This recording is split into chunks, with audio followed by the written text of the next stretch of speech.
Bonjour, je m'appelle Tabassum Simon, je suis professeure de médecine à l'assistance publique et à Sorbonne Université. Je suis pharmacologue médicale et j'ai la chance de travailler avec Nicolas Danchin sur le registre FAST-MI depuis un certain nombre d'années. Le registre FAST-MI, c'est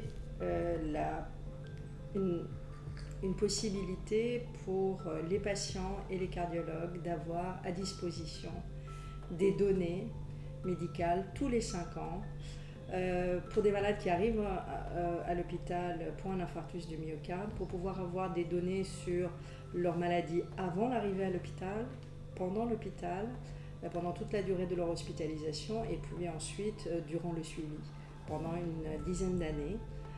Associé à des données par ailleurs biologiques dont on pourra parler plus tard.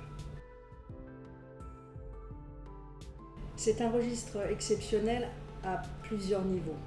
D'abord, c'est un registre qui fait participer la totalité des hôpitaux universitaires françaises, mais également un nombre très important d'hôpitaux et cliniques privées en France métropolitaine. Plus de 75% des centres qui prennent en charge des patients pour un infarctus du myocarde participent au registre FAST-MI tous les 5 ans, ce qui est vraiment considérable et ce qui nous est envié par nos collègues de par le monde, parce qu'il y a très très peu d'endroits où on est capable d'avoir vraiment une telle cohorte de données au niveau national, aussi représentative de la prise en charge. Ça, c'est déjà la première raison. La deuxième, c'est qu'en dehors de l'ensemble des données cliniques que nous collectons, lorsque les patients acceptent et consentent à avoir une collection biologique, c'est-à-dire une prise de sang supplémentaire qu'on leur fait, des prélèvements supplémentaires qu'on leur fait, pour pouvoir avoir pour pouvoir étudier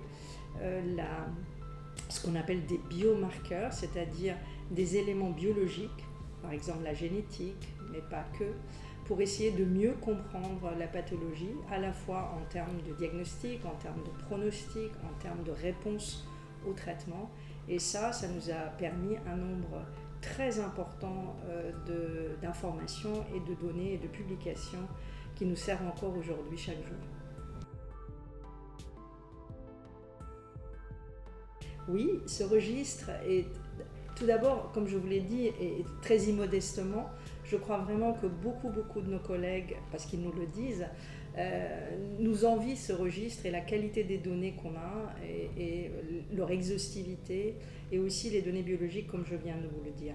Et d'ailleurs, ils nous demandent, à plusieurs reprises ça s'est arrivé, de collaborer ensemble, de faire des partenariats pour pouvoir utiliser ces données, pour pouvoir faire avancer, encore une fois, les connaissances au niveau mondial. Alors les patients sont essentiels.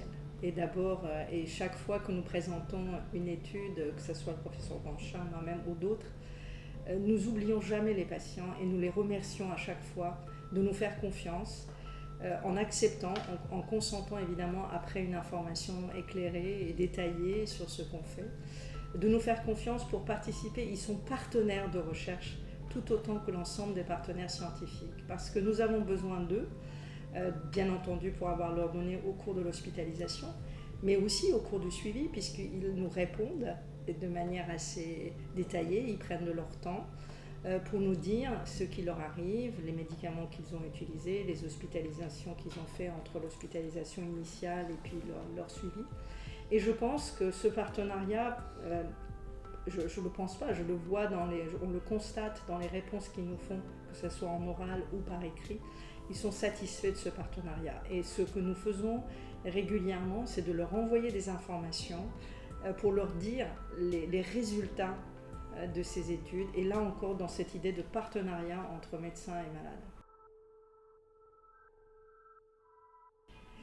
Eh bien, l'urgence, c'est de pouvoir reprendre en fait la cohorte, puisqu'on l'a fait en 2005, 2010, 2015. Nous n'avons pas pu le faire en 2020 et 2021 en raison de la situation pandémique que nous avions.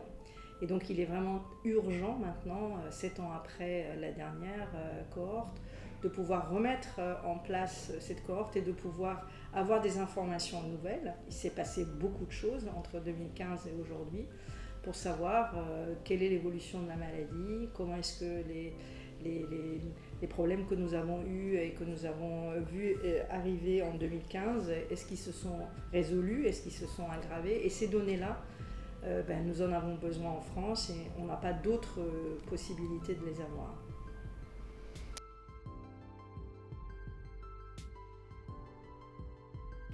Eh bien, pour l'infarctus et pour les connaissances de la maladie en France, je pense que ce serait vraiment un problème.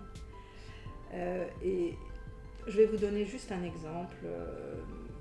On s'est rendu compte, on a fait un travail qui a été publié dans un très grand journal où on a regardé les évolutions entre 1995 jusqu'en 2015 sur quel est le profil des patients qui arrivent pour un diagnostic d'infarctus en France. Et on a vu évoluer le pourcentage de femmes jeunes de moins de 50 ans qui arrivent pour un infarctus. Ça s'est passé à peu près de 14% à plus d'un tiers, à 30%, une proportion de femmes jeunes qui arrivent pour un infarctus. Des données qui sont peu connues, qui sont gravissimes, parce que ça voudrait dire qu'il faut informer davantage, d'abord les femmes, bien entendu, sur leur prise en charge et pour la connaissance de la maladie cardiovasculaire, mais aussi tous ceux qui les soignent.